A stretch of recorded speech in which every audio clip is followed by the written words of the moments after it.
This is my face without makeup.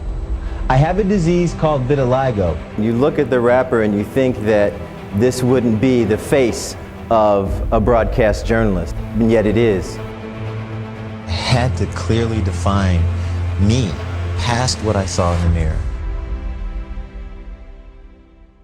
My name's Lee Thomas. I am a television broadcaster. I've been covering entertainment ever since I got in the television business as a television journalist.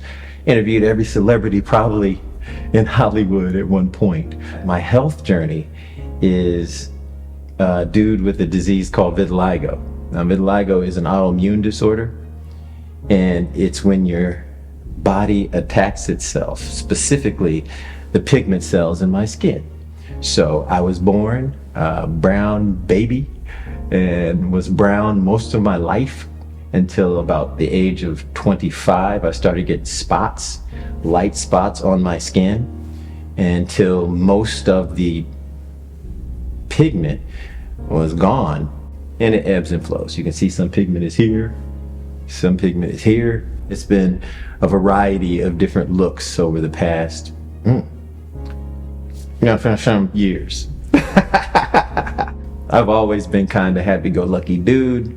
And so part of my health struggle is a mental health struggle, which is dealing with the changes of my appearance and maintaining my personality throughout. My choice to share my story on vitiligo it's a kind of a multi-answer. The simple reason is because a little boy that had vitiligo wrote into the station, so I wear makeup on TV so that I am brown on TV. No matter how bad the vitiligo got, I covered up the white. I still do it to this day. So a young kid saw my hands and he was like, that dude has vitiligo. His mom talked about it. His mom called me. The kid called me. We had a conversation. And this kid said to me, why don't you show people what you look like on TV? There's this kid in our neighborhood who has what we have, and everybody treats him terribly. He wears a ski mask to go out and play sometimes so people don't mess with him. So if you show people what you look like, maybe they'll treat him differently. And the other side of it is the more I thought about it, and I'm a very layered thinker, if my television station, which I love working there because they've been great, and this is part of why they're great, if my television station were to let me go because I have this disease, I wanted everybody to know that I have this disease, because I don't know if I was going to get another job in TV. So I just wanted many people, like Mom and them used to say, as many people eyes on the subject. I needed everybody to know what's happening just in case. So it's kind of a twofold answer. What got me to tell my story for Now Included is I realized as an African American man how skeptical African Americans are of clinical trials. I'm not gonna go through the history of the United States with clinical trials, but inherently there is a distrust between the medical facilitators of clinical trials and African Americans because of the abuses of the past.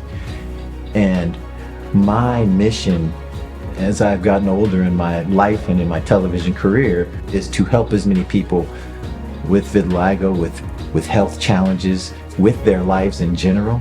And so that's why I am choosing to share my story with Now Included, because if you want to change some of these health outcomes, you have to be part of the process. And that's something I realized about vitiligo, and something I've always done. I started a support group for vitiligo here in Detroit many years ago, and I started it on purpose with the dermatology department of a major hospital chain, because I want doctors to be at our meetings, because some people had no health insurance.